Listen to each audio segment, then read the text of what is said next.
आज हम लोग क्लास 10 की भौतिकी विद्युत चैप्टर को पढ़ने चल रहे हैं। इसमें मैं पहले बताऊं कि विद्युत को मैं दो भागों में बांटकर पढ़ते हैं हम लोग। एक को कहते हैं स्थिर वैद्युतिकी और एक को कहते हैं धारा वैद्युतिकी।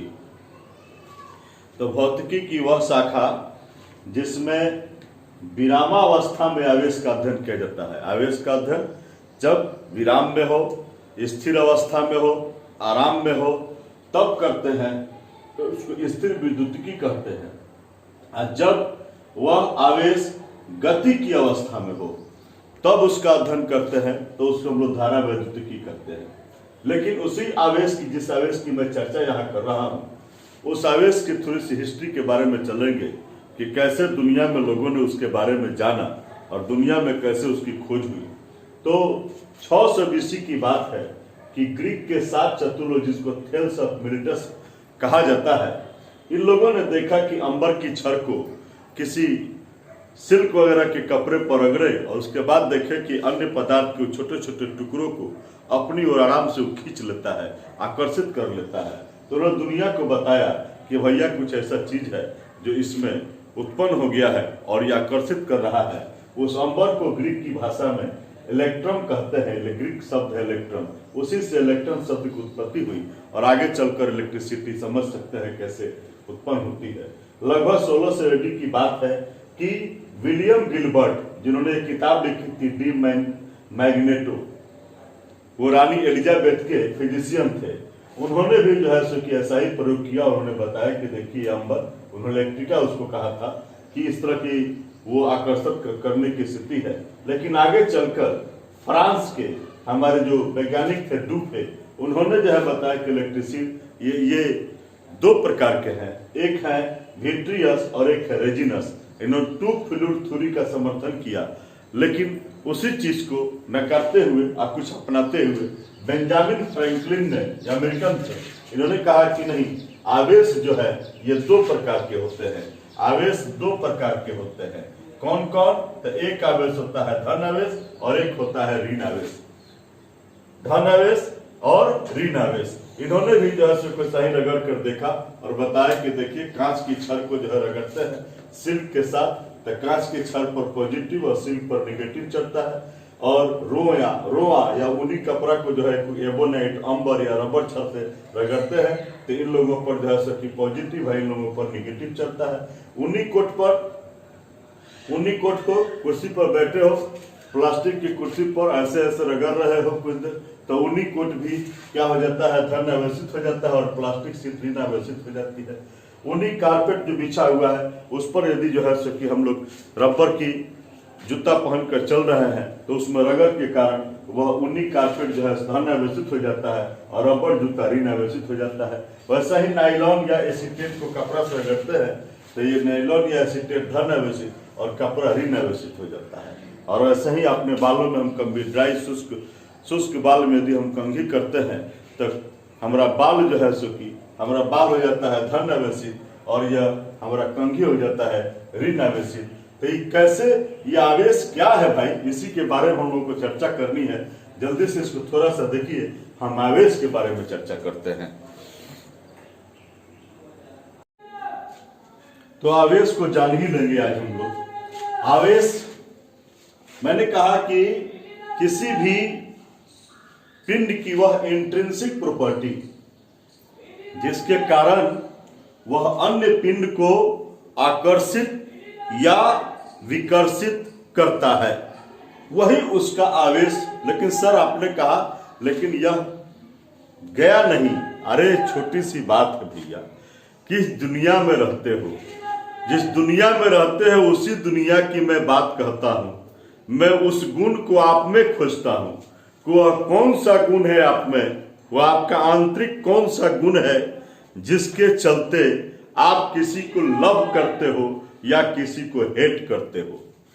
जिस गुण के कारण आप किसी को अट्रैक्ट करते हो, किसी के प्रति आकर्षित हो जाते हो या किसी के प्रति विकर्षित हो जाते हो, किसी के प्रति लव हो जाता है आपको या किसी के प्रति आपको हेट हो जाता है, वही जो आपका आंतरिक गुण है, वही जो आपका इंट्रिंसिक प्रॉपर्टी है, उसी चीज को हम फिजिक्स की भाषा में आवेश कहते हैं, चार्ज कहते हैं।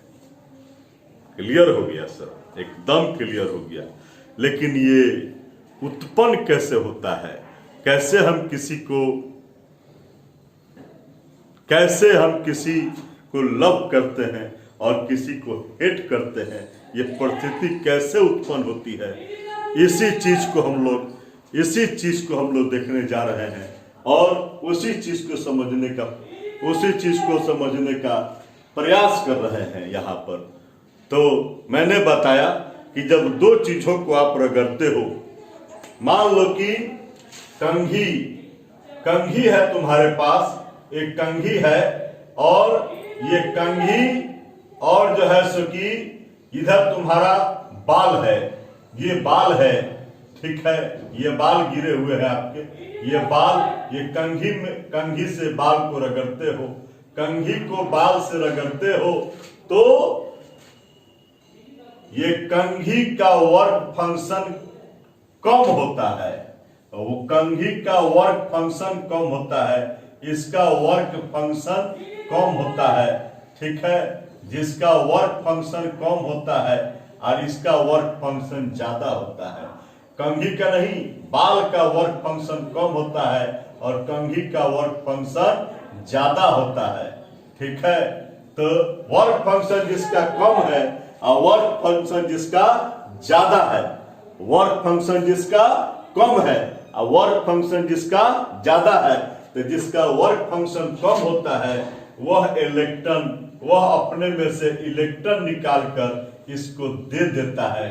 तो इलेक्ट्रॉन देने, दिल देने और दिल लेने की कहानी जो है, इसी को हम लोग कहते हैं। यहाँ पर जो खेल हुआ कि कौन धन आवेशित हो गया और कौन ऋण आवेशित हो गया, तो जिसका वर्क फंक्शन कम उसने इलेक्ट्रॉन दे दिया और जिसने दिया वह पॉजिटिव, जिसने दिया उस पर पॉजिटिव चार्ज, उस पर धन आवेश, और जिसने लिया उस पर निगेटिव चार्ज, ठीक है ना। तो धन आवेश ये हो गया धन आवेश और ये हो गया आपका ऋण आवेश। चीज को समझ गए तो बहुत बढ़िया से मैंने आपको बताया है। फिर से समझ लीजिए कि बाल में कंघी को रगड़ते हो, बाल का वर्क फंक्शन कम होता है और कंघी का वर्क फंक्शन ज्यादा होता है। जिसका वर्क फंक्शन कम होगा वह अपने में से इलेक्ट्रॉन निकाल देता है और जिसका वर्क फंक्शन ज्यादा होता है वह इलेक्ट्रॉन ले लेता है। तो जो दिया, जिसने इलेक्ट्रॉन दिया, वह हो जाता है धन आवेश। हमेशा याद रखिएगा कि देने वाला हमेशा धनी और लेने वाला हमेशा ऋणी होता है। देने वाला धनी और लेने वाला ऋणी। तो देने वाला धनी तो धनी पर धन आवेश और लेने वाला ऋणी और ऋणी पर ऋण आवेश होता है। तो इस तरह से हम आपको बताएं कि कैसे आवेश की उत्पत्ति होती है। और कहानी हमारी जिंदगी की है, जिंदगी से रिलेटेड है, ये जुड़ा हुआ है। उसी कहानी पर मैं आपको बता रहा हूँ, ये आवेश की कहानी। तो समझ सकते हैं जो फिल्म हम लोग पढ़ने जा रहे हैं, जो फिल्म पढ़ रहे हैं, उस फिल्म का नाम है लव एंड हेट। उस फिल्म का नाम है, आइए उस आवेश के गुण को देखते हैं कि आवेश का गुण क्या है। वो जो इंट्रिंसिक प्रॉपर्टी है आप में, उसका गुण क्या है, उसको जरा सा समझने का प्रयास करते हैं। यहाँ इस आवेश के गुण में चलते हैं। तो पहला आपको हम बता रहे हैं कि समान आवेश होंगे तो एक दूसरे को आकर्षित करते हैं और असमान आवेश होंगे तो एक दूसरे को विकर्षित करते हैं। समान आवेश एक दूसरे को आकर्षित करते हैं और असमान एक दूसरे को विकर्षित करते हैं। ये क्या कह दिए सर? बहुत बढ़िया बात तो कहा मैंने आपसे कि समान आवेश यानी कि देखिए सर, यदि ये धन आवेश है, ये धन आवेश है। धन आवेश को अंग्रेजी में पॉजिटिव चार्ज और पॉजिटिव, तो दोनों पॉजिटिव, तो प से पॉजिटिव और प से पुरुष। तो दोनों यदि पुरुष होते हैं तो दोनों में सरपटता नहीं है। और ऐसा ही ये निगेटिव है, तो निगेटिव यानी कि स्त्री और स्त्री, तो इनमें भी पटता नहीं है सर, इनमें भी आपस में झूठा झूठी ही होता है। तो हमने जो बताया कि इसमें पुरुष और पुरुष के बीच विकर्षण, यानी दोनों समान थे तो इनमें जो है सो कि विकर्षण, दोनों स्त्री थी, दोनों में विकर्षण, दोनों निगेटिव में विकर्षण, यानी समान आवेश में विकर्षण हो गया। लेकिन सर जब पॉजिटिव और निगेटिव होते हैं एक सामने तो उनमें सर आकर्षण होता है, उनमें आकर्षण होता है। दूसरा गुण है कि आवेश जो है ये बीजगणितीय रूप से योगशील होते हैं, बीजगणितीय रूप से योगशील होते हैं। इसका मतलब आप क्या कहते हैं सर? हमसे सुनिए, बीजगणित का योग तो आप लोग सुने होइएगा, कैसे प्लस या माइनस को आप जोड़ते हो, लेकिन अगर मुझसे जोड़ सुनिएगा तो ठीक से सुनिए मुझसे। जो दो पुरुष हैं और एक और पुरुष है, दोनों को जोड़ना हो तो हम सीधे कहेंगे कि 3 पुरुष हुआ। अगर 2 स्त्री है और 1 पुरुष है, मुझसे कहेंगे जोड़ने के लिए तो 1 स्त्री ज्यादा बढ़ जाती है तो हम कहेंगे कि 1 स्त्री हुआ। मेरा हिसाब समझ में आए तो समझिए। 2 स्त्री है, एक और स्त्री आ गई, कितनी स्त्रियां हो तो 3 स्त्री हो गई। यानी सर प्लस या माइनस के हिसाब से जोड़ेंगे, उसी हिसाब से प्लस प्लस है जोड़ दिए, प्लस माइनस है उसी हिसाब से जोड़ दिए, प्लस माइनस माइनस है जोड़ दिए। समझ गए बीजगणितीय? इसी रूप से जो है सो कि ये आवेश योगशील होते हैं बीजगणितीय रूप से। तीसरा गुण बताते हैं कि आवेश हमेशा संरक्षित होते हैं। जब भी यह शब्द है संरक्षित जिसके लिए आए, ऊर्जा संरक्षण हो, जो संरक्षण हो, तो जहां भी संरक्षित शब्द आ जाए हम समझ लेंगे कि वहां उसका मतलब है कि ना ही उसका निर्माण किया सकता है और ना ही उसका विनाश किया सकता है। आवेश संरक्षित होते हैं हमेशा, अर्थात आवेश का भी ना ही निर्माण कर सकते हो, ना उत्पत्ति कर सकते हो और ना ही इसका विनाश कर सकते हो। इसे सिर्फ एक से दूसरे में ट्रांसफर किया जा सकता है, बस। ये भी समझ में आ गया हमको। एक बहुत बढ़िया बात बताते हैं आवेश का गुण, जिसको हम कहते हैं, यहां बता रहे हैं कि स्थिर विद्युतीय प्रेरण। इस शब्द को जरा समझिएगा, ये स्थिर विद्युतीय प्रेरण क्या है, इसको थोड़ा सा हम समझेंगे। क्या समझ रहे हैं कि मान लीजिए कि ये कोई परिवार है, तो कोई परिवार है तो उसमें पुरुष भी है, प्लस पुरुष भी है और माइनस स्त्री भी है, ठीक है। अपना जहां तहां अपना बिखरे बैठे हुए अपना है, अपने परिवार में है, जहां तहां है। अचानक इस परिवार पर एक हमला होता है, एक डाकू ग्रुप कह लीजिए, जॉन ग्रुप कह लीजिए, एक ग्रुप इस पर हमला करता है। लेकिन इस ग्रुप की खासियत है कि यह इस पर सब प्लस है, यानी कि यह धन आवेशित है। यह धन आवेशित ऋण आवेशित नहीं है। इनमें जब सब लोग दोनों बराबर होंगे तो ना ही धन आवेशित होगा ना ऋण आवेशित। ये उदासीन है, ये उदासीन परिवार है, उदासीन है, ऐसा ही अपना उदासीन है। और ये धन आवेशित है, ये धन आवेशित है। ये धन आवेशित परिवार एक क्या हुआ, हमला कर दिया। सटा नहीं है, ध्यान रखिएगा, सटा नहीं, हमला किया है। जैसे ही हमला किया, बस यह परिवार क्या किया, इस परिवार की एक खूबी है, ये खूबी हमें बता रहा हूं, इस खूबी को समझिए। जैसे ही नजदीक के लोग आए, अभी सटे नहीं है, नजदीक आए हैं, बस इस परिवार में ये देखेगा कि आने वाले कौन लोग हैं। आने वाले यदि प्लस वाले लोग हैं, धन आवेश वाले लोग हैं, तो ये घर की सारी स्त्रियां, जितनी स्त्रियां हैं, ये सब कहेंगे कि हम ही को मोर्चा संभालने दीजिए, हम लोग नहीं दिख जाएंगे, हम लोग नहीं दिख जाएंगे। आप पुरुषों को कहेंगे कि आप लोग पीछे चले जाइए, हम लोग मोर्चा संभाल लेंगे। और ये जो घटना हुआ, यानी प्लस वाले अगर अटैक किए, धन वाले धन आवेशित बॉडी यदि अटैक किया, तो सभी ऋण आवेश इस बॉडी की एक इसके नजदीक आ जाएंगे और धन आवेश जो इस बॉडी के है इससे दूर चले जाएंगे। यदि यहाँ पर ऋण होता, ऋण आवेश अटैक करता, तो सभी धन यहाँ आ जाते हैं, सभी माइनस पीछे चले जाते हैं। यही जो घटना है, इसी घटना को हम लोग कहते हैं स्थिर विद्युतीय प्रेरण। मेरी बात आपको समझ में आ गई होगी कि जो भी जौन आवेश, जो भी आवेश अटैक करता है, तो उदासीन परिवार का उसका जो आवेश धन आवेश यदि अटैक करता है, तो इस परिवार का सभी ऋण आवेश नजदीक आ जाएगा और इस परिवार का धन आवेश दूर चला जाएगा। यदि ऋण आवेश अटैक करता है तो सब धन आवेश नजदीक आ जाएगा इसके, ऋण आवेश दूर चला जाएगा। बात समझ में आ गई? तो इसी घटना को हम लोग कहते हैं स्थिर विद्युतीय प्रेरण आवेश का ये भी गुण है, और भी गुण आपको बता रहे हैं, देखते चलिए। तो अगला गुण बताते हैं, आवेश क्वांटीकृत होते हैं, चार्जेज आर क्वांटाइज्ड। आज इस शब्द को समझेंगे कि चार्जेज आवेश क्वांटीकृत होते हैं, इसका मतलब क्या है। तो मैंने आपको जैसे बताया कि बाल और कंघी में रगड़ होगी तो बाल से कंघी पर इलेक्ट्रॉन जाते हैं, वहीं पर समझना है कि बाल से कंघी पर इलेक्ट्रॉन जाते हैं। कितना इलेक्ट्रॉन जाएगा? एक जा सकता है इलेक्ट्रॉन। कितना इलेक्ट्रॉन जाएगा?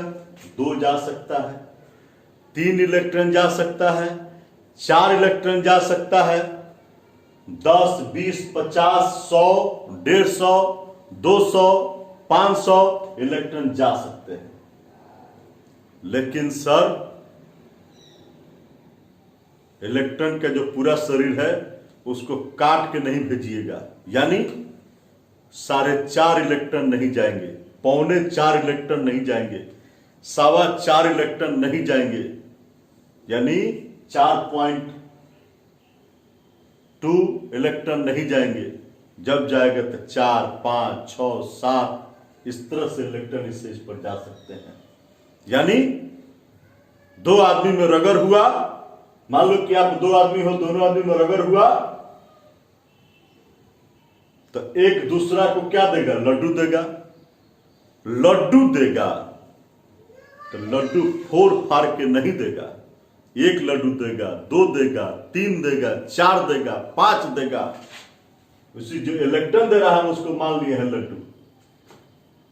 तो लड्डू देगा तो 2, 4, 5 दे सकता है, लेकिन 4.5 लड्डू नहीं देगा, 3.25 लड्डू नहीं देगा, 4.25 लड्डू नहीं देगा, 9.5 लड्डू नहीं देगा। जब देगा तो 10 दे सकता है, 11 दे सकता है, 150 दे सकता है, लेकिन तूर के लड्डू नहीं देगा। यही बात जो होती है कि तूर के नहीं देगा, देगा तो पूरा पूरी देगा।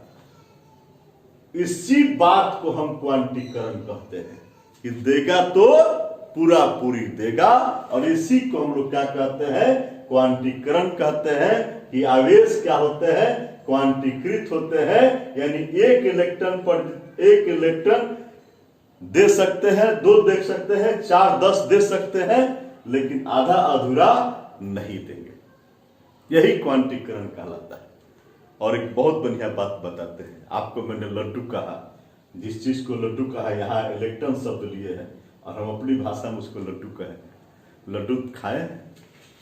जी सर। लड्डू के बहुत सारे दानों से मिलकर लड्डू बना होता है, बहुत सारे दानों से मिलकर लड्डू बना होता है। जस्ट लाइक मेरे बंधु, यह समझ लीजिएगा, इलेक्ट्रॉन में भी बहुत सारे दाने हैं, और उन दानों को हम यहाँ इलेक्ट्रॉन के पास आवेश कहे हैं। जहां लड्डू के पास जिसको मैं दाना कह रहा हूं, इलेक्ट्रॉन के पास उसको मैं आवेश कह रहा हूं। आपको मैं पूछ लूं कि एक लड्डू को बनाने में कितने दाने मिलकर लड्डू बनाए होंगे? आपने तो कभी गिना नहीं होगा, लेकिन हमारा जो लड्डू है, हमारा जो इलेक्ट्रॉन है, वो कितने दानों से, कितने आवेश से मिलकर बना है, ये मैंने गिना है भैया, सबने गिना है। पढ़ने पढ़ने वाले लोग गिने हैं कि उस पर 1 इलेक्ट्रॉन पर इतने दाने, यानी इतने आवेश, यानी कितने 1.6 × 10⁻⁻19 कूलम आवेश होता है। तो नेचुरल बात है कि एक लड्डू में इतने दाने होंगे, और आपसे कोई पूछ देगा कि 4 लड्डू में कितना होगा? अरे भैया, जब एक लड्डू में इतने दाने हैं तो 4 में क्या होगा? इसका 4 गुना होगा। ये तो सामान्य सी बात है हमारे बाजार में। अगर जो है एक लड्डू का मुझे पता है कि एक लड्डू में कितने दाने हैं, जैसा मैंने ये बता दी कि एक लड्डू में कितना दाना है, और कोई कह दे कि जी देखे है मार्केट में राम और श्याम मिले थे, दोनों में रगड़ा रगड़ी हुआ, तो श्याम को देना पड़ा क्या, तो श्याम को जो है सो कि 10 लड्डू देना पड़ा। तो बताओ कि उसके पास कितना लड्डू का दाना हो गया, यानी उस 10 इलेक्ट्रॉन दे दिया तो उसके पास कितना आवेश हो गया, तो जितना 1 इलेक्ट्रॉन पर आवेश है उसका 10 गुना होगा, यानी इसको 10 से गुना कर दोगे उतना हो जाएगा उसके पास आवेश। और यही क्वेश्चन आपको जो है सो कि फिजिक्स में पूछता है और आप कहते हो कि न्यूमेरिकल्स है सर, समझ में नहीं आता है। अरे हम तो आम जिंदगी से जुड़े हुए लोग हैं, हम लोग तो वही समझ लेते हैं। फिजिक्स महंगा कहाँ है, आम जिंदगी से जोड़ न दो। जैसे मेरे पास जो है सो कि वही बात बोले हैं कि बाल और कंघी में रगड़ा हुआ है और बाल से कंघी में 3 इलेक्ट्रॉन का स्थानांतरण हुआ है, तो बताओ ना कि बाल पर कंघी पर कितना आवेश हुआ। तो 3 इलेक्ट्रॉन हम जानते हैं कि 1 इलेक्ट्रॉन पर कितना आवेश है, 1 इलेक्ट्रॉन पर कितना आवेश है, तो हम सर जानते हैं कि 1 इलेक्ट्रॉन पर जो है सो कि सर 1 इलेक्ट्रॉन पर जो है सो कि कितना आवेश है, तो 1 इलेक्ट्रॉन पर 1.6 × 10⁻19 कूलम आवेश है। तो सर 3 इलेक्ट्रॉन पर कितना होगा, तो 3 इलेक्ट्रॉन पर सर 3 गुना 1.6 × 10⁻19, इसका 3 गुना हो जाएगा जितना है उसका। गुना करने तो हमको आता नहीं है सर, आज तक जिंदगी में गुणों तो नहीं सीखे। ये देखेंगे 1.6 है, 48 यानी 4.8 × 10⁻19 कूलम हो जाएगा सर। तो जो मैंने बात यहाँ पर कहा है कि किसी को 1 इलेक्ट्रॉन दे देगा, 2 इलेक्ट्रॉन दे देगा, 3 इलेक्ट्रॉन दे देगा, जितना इलेक्ट्रॉन दे देगा, एक यहाँ इनका मतलब वही लिखे 1 2 3 4 5 6 7 जितना इलेक्ट्रॉन दे देगा वही उतना ही उस पर आवेश होगा। उस इलेक्ट्रॉन का 2 गुना हो सकता है, उस इलेक्ट्रॉन का 3 गुना हो सकता है आवेश उस पर। क्यों क्या है, तो उस पर कितना आवेश हो गया, पिंड का आवेश हो गया। तो पिंड का मतलब या तो बाल का न तो कंघी का, जो भी लोग होंगे उनका वो आवेश हो गया है, मैंने बता दिया है। 1 इलेक्ट्रॉन के पास कितना दाना है, मैंने बता दिया इतना दाना है, इतना आवेश है 1 इलेक्ट्रॉन पर। तो 1 इलेक्ट्रॉन पर जितना है मैं लिख दूंगा और जितना दिया जाएगा उसको उतना से गुना कर दूंगा, बस मेरा आंसर आ गया। अगर ऐसे नहीं समझ में आए तो हम डायरेक्ट फॉर्मूला से निकाल सकते हैं Q प्लस माइनस एन, यानी कि प्लस कौन सी का मतलब, तो जो दे रहा है उस पर प्लस चढ़ जाएगा और जो ले रहा है उस पर माइनस चढ़ जाएगा। मतलब तो इतना ही है। अगर खाली कंघी बाल का निकलना है तो प्लस हो जाएगा और कंघी का निकलना है तो माइनस हो जाएगा। ले रहा है तो कितना लिया है, तो 3 गो, तो 3 गुने ई का मान मालूम है कितना होता है, ई पर कई गो दाना है, कितना इस लड्डू में कितना दाना है, इस इलेक्ट्रॉन में कितना आवेश है, तो 1.6 × 10⁻19 सर कर देंगे तो हमारा हो तो गया आंसर +3 नहीं +4.8 × 10⁻19 किसके लिए है, तो इस सर प्लस किस पर हो रहा है, तो बाल पर, बाल के लिए है। और कंघी पर कितना होगा, तो कंघी पर इतना ही हो जाएगा, कौन चीज माइनस में होगा, कंघी पर माइनस में हो जाएगा, तो हो तो गया, वही तो आंसर बता दिए। कितना भारी है, आज सीख गए सर हम लोग कि आवेश के क्वांटीकरण से क्या समझते हैं। तो आवेश का क्वांटीकरण समझ में आ गया।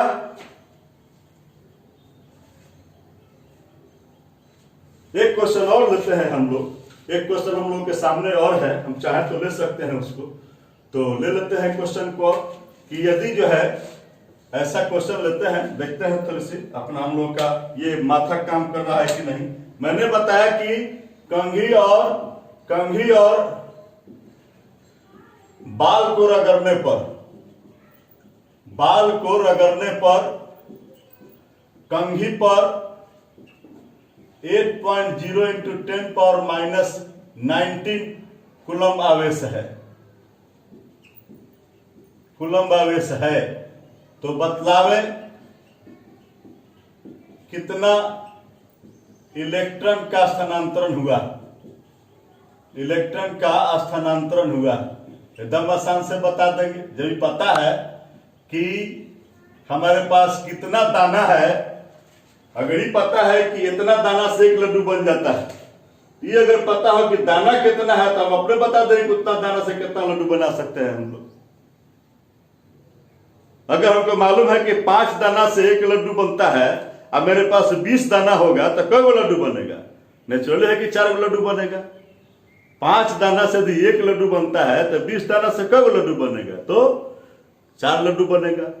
ठीक वैसा ही इतना दाना से 1 इलेक्ट्रॉन, देख रहे हैं ना, इतना दाना है 1 इलेक्ट्रॉन में, तो इतना दाना मिल गया, इतना कूलम मिल गया, तो नेचुरली बात है कितना हो जाएगा एकदम आराम से। अगर नहीं बुझाता है तो यहाँ मालूम है क्यू का मान दिया हुआ है, क्यू बराबर प्लस माइनस क्यू बराबर दिया हुआ है, क्यू का मान मुझे मालूम है, क्यू प्लस माइनस एन दिया हुआ है ना, क्यू का मान दिया है कितना है 8 × 10⁻90, 8.0 है चाहे जो कह लो, और इधर जो है एन का मान निकालना है, नहीं निकालना है, कितना इलेक्ट्रॉन का मान मालूम है कितना, बस कर देंगे, ये कट जाएगा यहीं से, n = 8.0 × 10⁻19 बाई 1.6 × 10⁻19 कट गया।